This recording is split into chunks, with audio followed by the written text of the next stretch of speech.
Selamat pagi dan selamat hari Sabat, saudara-saudaraku di Gereja Advent Indonesia, Jemaat Riverside. Pada hari Sabat ini tentu adalah suatu hari yang penuh sukacita.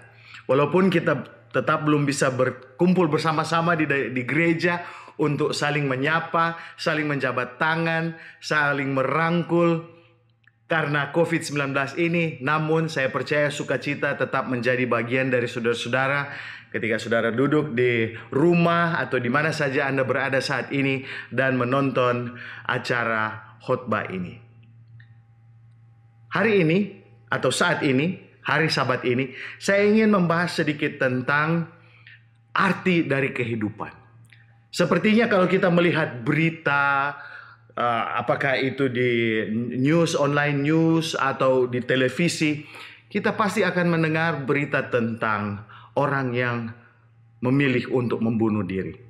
Dan orang yang memilih untuk membunuh diri, mereka pasti akan meninggalkan suatu surat yang mengatakan, saya sudah tidak mampu dengan beban kehidupan, saya sudah tidak bisa lagi menanggung stres, saya tidak bisa menanggung rasa malu, dan berbagai jenis alasan. Dan akhirnya mereka mengambil jalan pendek untuk mengambil nyawa mereka. Apa arti dari kehidupan? Bagi banyak orang mungkin mempunyai arti yang berbeda-beda. Kalau Anda mempunyai fokus yang lain, pasti fokus Anda akan berbeda. Tapi kita akan belajar apa yang Alkitab katakan tentang arti kehidupan dari buku Pengkhotbah. Mari kita tunduk kepala bersama-sama untuk berdoa, meminta pertolongan Roh Kudus ketika kita mulai belajar ini. Bapa kami di dalam surga, pada pagi hari ini kami memohon Tuhan agar Engkau hadir di tengah-tengah kami. Kami memohon agar Roh Kudus diturunkan kepada kami, agar supaya kami boleh mengerti dan kami boleh mengetahui apa yang Tuhan ingin kami belajar dari pelajaran saat ini. Bapa, hamba orang berdosa dan hamba butuh pengampunan dosa supaya Engkau boleh menjamah bibir hamba untuk berfirman, berbicara kepada para pemirsa, para pendengar. Inilah permohonan kami Bapa. Dalam nama Yesus kami berdoa. Amin.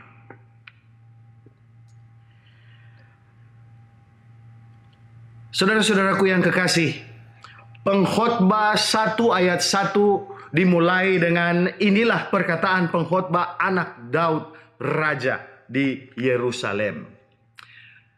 Raja di Yerusalem yang adalah anak Daud, kalau kita bisa ingat bersama-sama, adalah Salomo.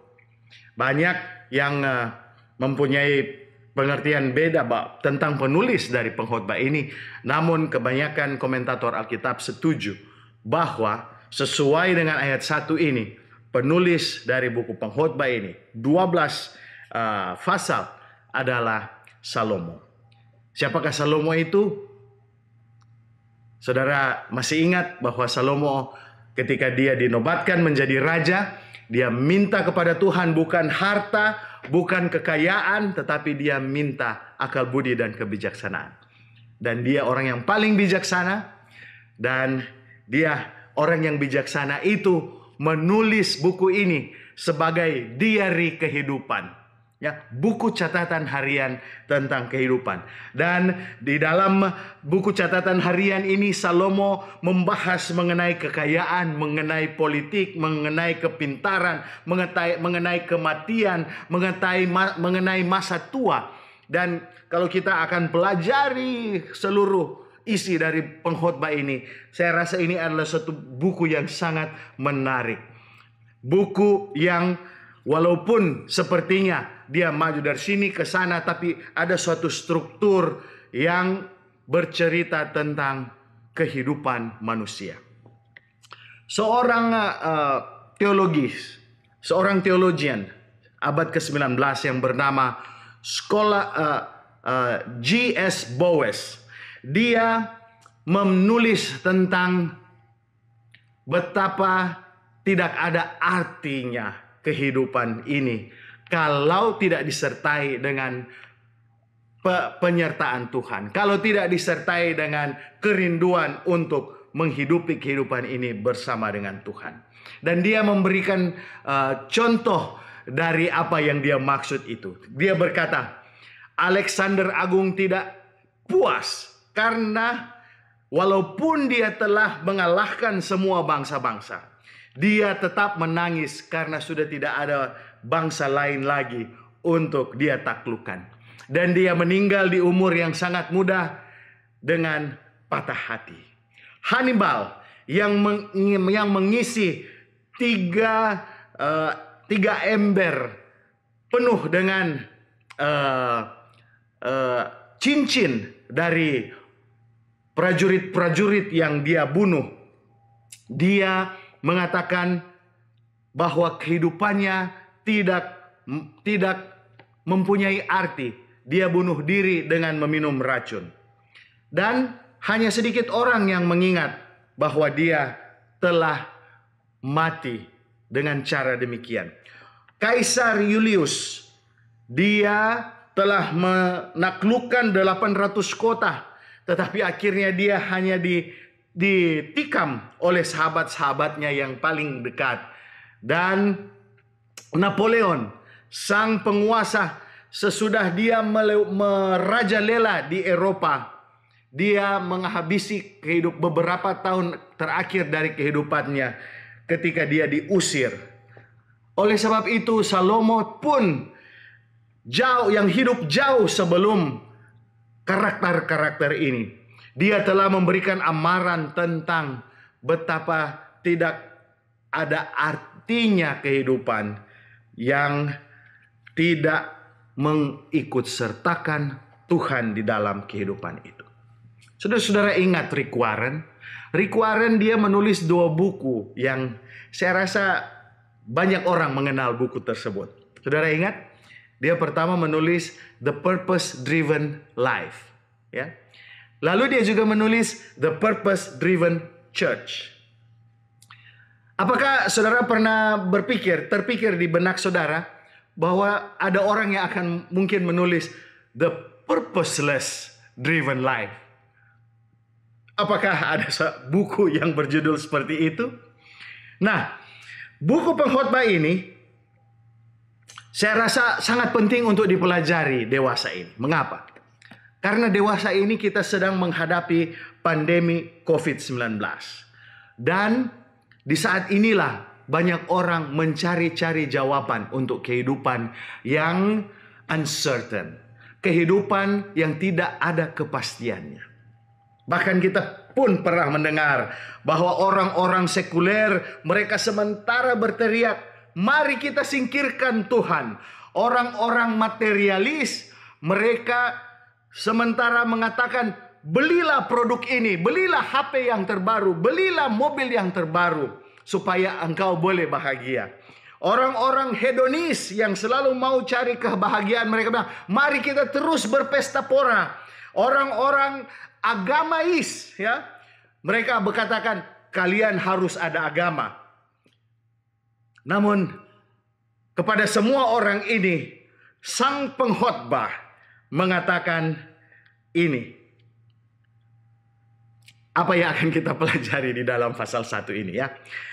Jadi pengkhotbah atau dalam bahasa aslinya Kohelet berarti adalah seseorang yang merangkul jemaat dan memberikan pengajaran.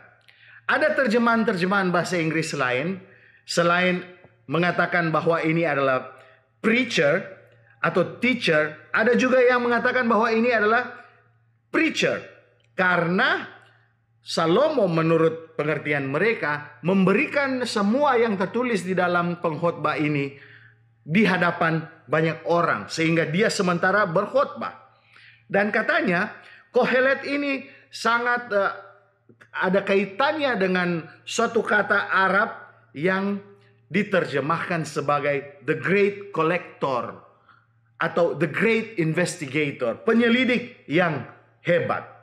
Jadi seperti yang saya telah sebutkan tadi, pengkhotbah ini adalah suatu catatan harian dari kehidupan Raja Salomo.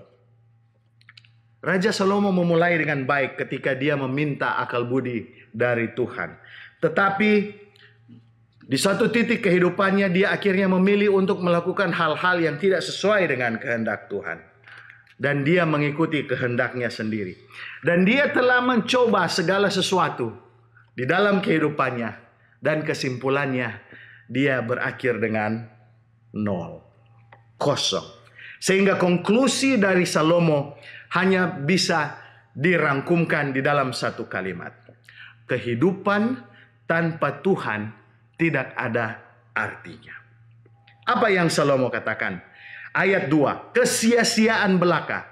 Kata pengkhotbah, kesia-siaan belaka. Segala sesuatu adalah sia-sia. Dalam beberapa terjemahan bahasa Inggris dia bilang meaningless, meaningless, utterly meaningless.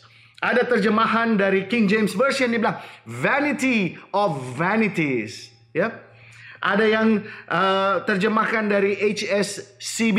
Dia katakan absolute futility. Everything is futile. Jadi saudara-saudaraku, dalam bahasa Ibrani ini ditulis sebagai Habel Habalim. Ya, Habel Habalim adalah satu superlatif. Apa superlatif itu? Superlatif adalah ketika suatu kata diulang kembali untuk menandakan betapa pentingnya atau betapa besarnya arti dari kata itu. Misalnya di dalam Alkitab kita lihat di dalam bahasa Inggris ada istilah the most holy place atau holy of holies. Dan di dalam bahasa Indonesia itu diterjemahkan dengan bilik yang maha kudus. Itu adalah superlatif. Juga ada di buku Daniel dibilang the heaven of heavens. Ya, di dalam bahasa Indonesia diterjemahkan sebagai langit segala langit. Lalu Kidung Agung di dalam bahasa Inggris adalah Song of Songs. Karena diulang maka katanya Kidung Agung. Ya. Jadi sesuai dengan apa yang pengkhotbah katakan ini, sebenarnya dengan form empatik ini, pengkhotbah sebenarnya dalam kata lain diartikan sebagai breath of breaths. Ya, nafas segala nafas. Karena di saat ini Salomo menekankan betapa tidak ada artinya akhir dari segala usaha manusia kecuali itu diarahkan kepada Tuhan. Dan kata-kata ini merupakan subjek dari seluruh buku pengkhotbah. Hebel atau vanity atau kesia-siaan, ya. Ini muncul 37 kali di buku pengkhotbah. Dan dia muncul 33 kali di tempat-tempat lain di perjanjian lama. Dan arti dari Hebel adalah nafas atau uap air. Dan ini biasa digunakan oleh dewa-dewa, patung-patung. Patung-patung itu tidak ada artinya, tidak ada nilai. Dan ketika seseorang menyembah patung-patung itu juga tidak ada nilai. Seperti yang tertulis di dalam 2 Raja-Raja 7 ayat 15, Yeremia 2 ayat 5, bahkan Yeremia 10 ayat 8. Dan ada orang mengatakan bahwa di dalam buku pengkhotbah ini sebenarnya tidak ada kata, kalau dibandingkan dengan buku-buku histori lainnya yang menunjukkan tentang penyembahan berhala. Tetapi kata ini, ya, kata vapor atau vanity ini adalah kata kunci yang digunakan ketika menjelaskan orang-orang yang menyembah berhala. Sehingga pengkhotbah mengatakan segala sesuatu yang dicari manusia untuk menggantikan Tuhan juga adalah sia-sia. Segala sesuatu yang kita lihat di dunia ini tidak ada artinya. Ini baju yang saya gunakan. Ini sebuah barong. Ya, dalam 5 tahun lagi ini akan mulai menjadi keras dan sobek. Dan kita harus beli baru lagi. Mobil yang saudara miliki. Kalau saudara miliki mobil tahun 2020 ini, dalam waktu 3 tahun mobil itu akan diganti dengan mobil yang baru. Saudara-saudaraku, rumah yang kita tinggali saat ini akhirnya suatu hari kelak akan dihancurkan oleh banyak elemen. Semua adalah sia-sia. Dan untuk memberikan bukti bahwa segala sesuatu adalah sia-sia, pengkhotbah di dalam kitab ini akan melihat dari berbagai sudut pandang. Coba kita perhatikan Roma 8. Roma 8, Rasul Paulus menggunakan kata Yunani mataiotes yang digunakan oleh Septuagint untuk kata Ibrani Hebel. Sehingga di dalam Roma pasal 8 ayat 20, di sini Rasul Paulus menulis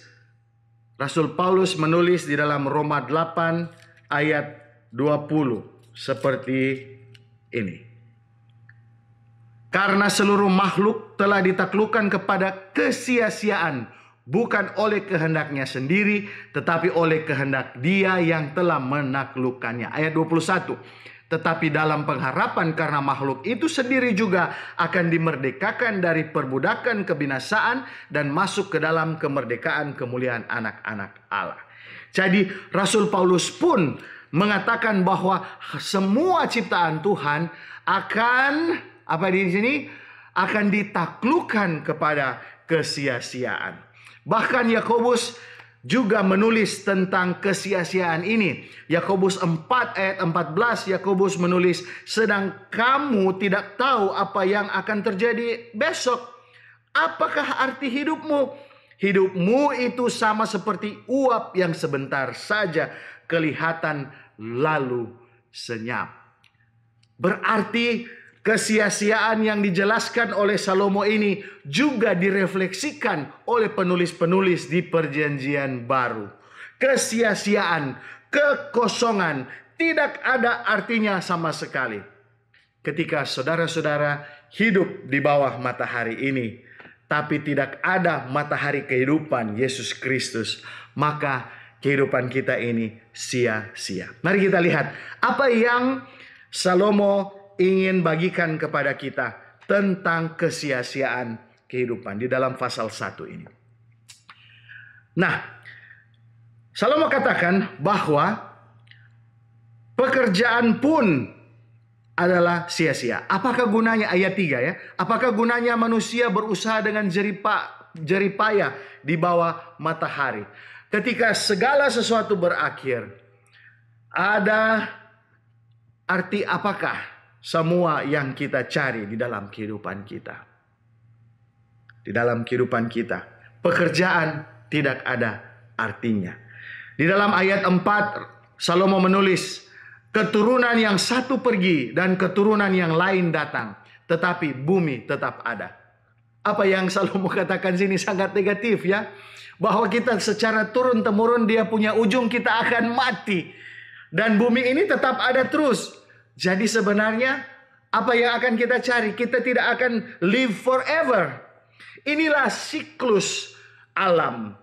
Dan di dalam siklus hidup dan kematian ini, akhirnya kehidupan kita ini tidak ada artinya karena toh kita juga akan mati. Dan di dalam ayat 5-7 Salomo menulis, matahari terbit, matahari terbenam, lalu terburu-buru menuju tempat ia terbit kembali. Angin bertiup ke selatan, lalu berputar ke utara, terus menerus ia berputar, dan dalam putarannya angin itu kembali. Semua sungai mengalir ke laut, tetapi laut juga tidak menjadi penuh. Kemana sungai mengalir, ke situ sungai mengalir selalu. Ini menunjukkan bahwa ciptaan Tuhan ini, dia adalah satu siklus yang berulang-ulang saja. Sehingga dari sudut pandang Salomo, semua itu akan menjadi sia-sia kalau kita tidak mencari Tuhan. Dan di ayat 8 Salomo mengatakan, segala sesuatu menjemukan sehingga tak terkatakan oleh manusia. Mata tidak kenyang melihat, telinga tidak puas mendengar. Benar sekali ya. Kadang-kadang mata kita memang tidak pernah puas melihat. Kalau kita mau menonton sesuatu, coba saudara saya ambil contoh, kalau menonton film seri Korea mungkin, ya, drama Korea atau telenovela Meksiko. Dari satu mata itu tidak pernah berhenti ingin mencari, lihat lagi, melihat lagi. Dan kita tidak pernah puas. Sesudah satu film seri kita lanjut lagi dengan film seri. Inilah yang Salomo katakan, semua adalah sia-sia. Saudara-saudaraku, akhirnya dia bilang di ayat 9, adakah sesuatu yang dapat dikatakan? Lihatlah, ini baru, tetapi itu sudah ada dulu, lama sebelum kita ada. Bahkan di dalam dunia akademis sangat sulit untuk mencari suatu topik yang belum pernah ditulis oleh seseorang. Segala sesuatu sudah pernah ada, sudah ditulis sebelumnya. Bahkan di zaman Salomo dia bilang sudah tidak ada yang baru lagi. Lalu kita beranjak tentang apa yang Salomo coba kejar di dalam kehidupannya. Mulai dari ayat 12, Salomo dia bilang, Aku pengkhotbah adalah raja atas Israel di Yerusalem. Ya. Aku membulatkan hatiku untuk memeriksa dan menyelidiki dengan hikmat segala yang terjadi di bawah langit.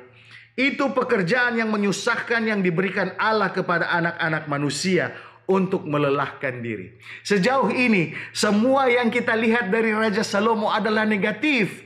Ya. Tentang kehidupan kita, tentang siklus alam, semua adalah negatif. Bahkan dia bilang ini pekerjaan yang menyusahkan diberikan Allah kepada anak-anak manusia itu melelahkan diri. Dia belajar, dia menginvestigasi, dia bereksperimen, dan akhirnya dari semua yang dialami dalam kehidupannya dia bilang semua itu tidak ada gunanya, sia-sia kalau kehidupan kita tidak mengikut sertakan Tuhan. Ayat 14, aku telah melihat segala perbuatan yang dilakukan orang di bawah matahari. Tapi lihatlah segala sesuatu itu adalah kesia-siaan dan usaha menjaring angin. Yang bongkok tak dapat diluruskan dan yang tidak ada tak dapat dihitung. Aku berkata dalam hati, lihatlah aku telah memperbesar dan menambah hikmat lebih daripada semua orang yang memerintah atas Yerusalem sebelum aku. Dan hatiku telah memperoleh banyak hikmat dan pengetahuan. Aku telah membulatkan hatiku untuk memahami hikmat dan pengetahuan, kebodohan dan kebebalan. Tetapi aku menyadari bahwa hal ini pun adalah usaha menjaring angin. Semua dia rangkumkan bahwa adalah usaha menjaring angin. Dia tidak berhenti untuk mencari arti dari kehidupan. Dia maju terus, dia bekerja. Tapi dia lihat semua itu tidak ada hasilnya. Usaha itu hanya menjaring angin. Dan inilah kesimpulan Salomo bahwa segala sesuatu dalam kehidupan itu negatif kalau kita tidak mengikut sertakan Tuhan di dalam kehidupan kita. Pengkhotbah sangat jelas menunjukkan apa yang dia ingin tekankan, bahwa orang-orang tidak akan mendapatkan apapun dari segala jerih payah usaha mereka di bawah matahari. Sehingga ketika mereka tidak mendapatkan sesuatu dari hasil pekerjaan mereka, itu karena mereka bekerja tanpa Tuhan di dalam kehidupan mereka. Lalu dia akan menekankan ini di dalam pasal 2 ayat 18 sampai 19. Dia tekankan kembali, aku membenci segala usaha yang kulakukan dengan jerih payah di bawah matahari, sebab aku harus meninggalkannya kepada orang-orang yang datang sesudah aku. Dia mengatakan bahwa semua yang dia inginkan, dia tidak ingin dilebihi oleh orang lain. Bahkan di dalam pasal 5 ayat 16, Raja Salomo kembali mengatakan bahwa masalah sepanjang umurnya ia berada dalam kegelapan dan kesedihan. Dia mengalami banyak kesusahan, dia mengalami penderitaan dan kekesalan. Jadi apa yang dicapai? Menjaring angin adalah sia-sia. Di dalam perjanjian lama, di dalam perjanjian baru, saudara-saudaraku, Yesus memberikan poin yang sama. Sesudah kita lihat apa yang Raja Salomo katakan, sekarang kita lihat apa yang Yesus katakan. Di dalam Matius 16 ayat 26, Yesus mengatakan Ya, apa gunanya seorang memperoleh seluruh dunia tetapi kehilangan nyawanya? Ketika seseorang kehilangan nyawanya, tidak ada gunanya, tidak ada keuntungan sama sekali. Ya, dia mendapat dunia tapi kehilangan nyawa. Sehingga Yesus memberikan satu poin yang sama dengan apa yang Raja Salomo tekankan di dalam pengkhotbah, dengan sebuah perumpamaan. Dan perumpamaan ini terdapat di dalam Lukas 12 ayat 16. Mari kita bacakan bersama-sama. Lukas 12 ayat 16. Ya. Kemudian ayat 16 sampai 2. Kemudian ia mengatakan kepada mereka suatu perumpamaan. Katanya, ada seorang kaya, tanahnya berlimpah-limpah hasilnya. Ia bertanya dalam hatinya, apakah yang harus kuperbuat? Sebab aku tidak mempunyai tempat di mana aku dapat menyimpan hasil tanahku. Lalu katanya, inilah yang akan kuperbuat. Aku akan merombak lumbung-lumbungku, aku akan mendirikan yang lebih besar, dan aku akan menyimpan di dalamnya segala gandum dan barang-barangku. Sesudah itu aku akan berkata kepada jiwaku, jiwaku, ada padamu banyak barang, tertimbun untuk bertahun-tahun lamanya. Beristirahatlah, makanlah, minumlah, dan bersenang-senanglah. Tetapi firman Tuhan kepadanya, hai engkau orang bodoh, pada malam ini juga jiwamu akan diambil daripadamu. Dan apa yang telah kau sediakan, untuk siapakah itu nanti? Demikianlah jadinya dengan orang yang mengumpulkan harta bagi dirinya sendiri, jikalau ia tidak kaya di hadapan Tuhan. Saudara-saudaraku, mungkin ini ketika saya membaca ini, saya pikir betul apa yang pengkhotbah katakan, betul apa yang Yesus katakan. Kita mau membeli kintal di Air Madidi, kita mau beli tanah di kota Manado, di kampung halaman, di Rumoong, Lansot, atau di mana saja. Saudara mau invest, saudara mau bikin rumah kos-kosan, saudara mau supaya kekayaan itu ada. Hidup Anda terjamin karena semua ada income.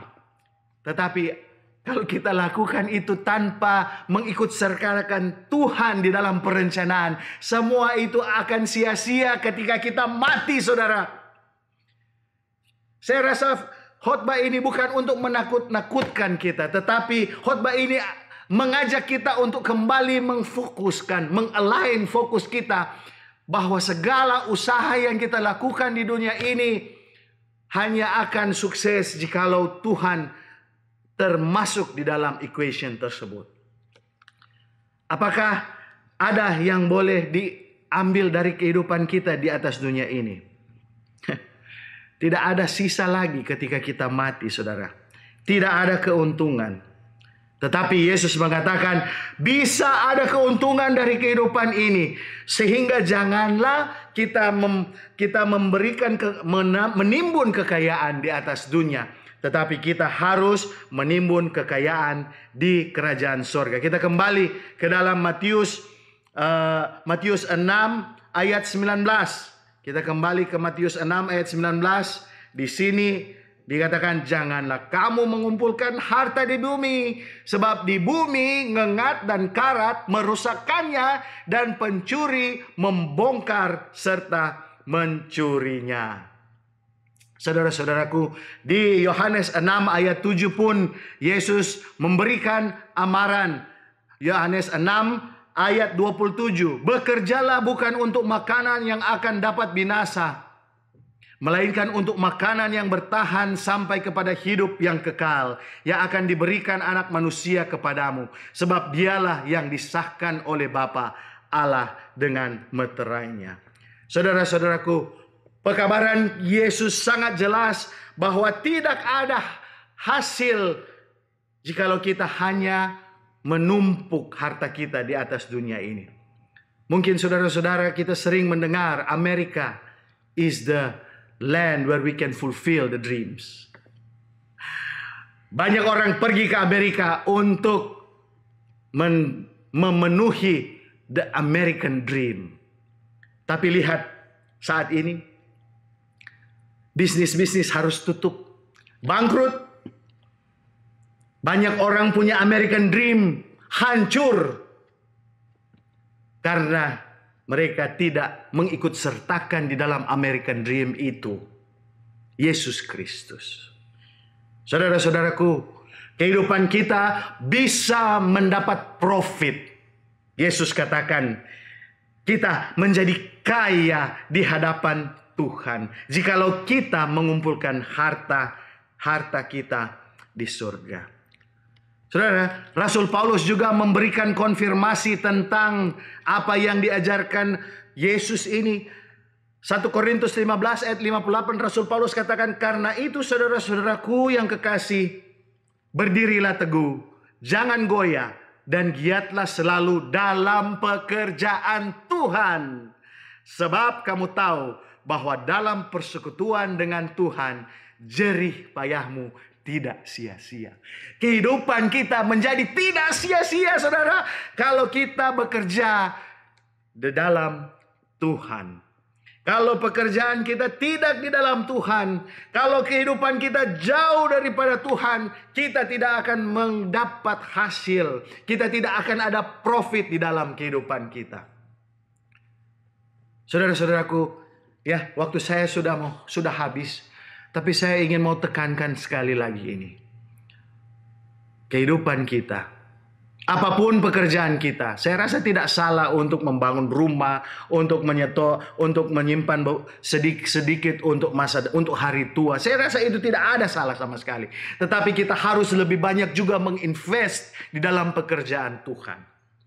Karena kita tahu prinsip dari stewardship. Semakin banyak kita memberi kepada Tuhan, maka saya percaya Tuhan akan semakin memberkati Anda. Tuhan akan semakin memberkati bisnis Anda. Tuhan akan memberkati pekerjaan Anda. Anda akan dipromosi. Anda akan mendapatkan berkat yang melimpah daripada Tuhan. Saudara-saudaraku, Mrs. White mengatakan ini di dalam This Day with God halaman 169. As the heavenly torch is placed in his hand, man sees his own frailty, his infirmity, his hopelessness in looking to himself for righteousness. In himself, there is nothing that can recommend him to God. So he prays for the Holy Spirit, the representative of Christ, to be his constant guide, to lead him into all truth. Jadi kita manusia, ketika kita telah diberikan terang itu, kita akan lihat segala kelemahan kita, segala ketidakberdayaan kita. Sehingga kita harus berdoa kepada Tuhan, meminta Roh Kudus untuk menuntun kita di dalam kehidupan kita setiap hari, untuk menuntun kita kepada kebenaran yang telah kita pelajari saat ini.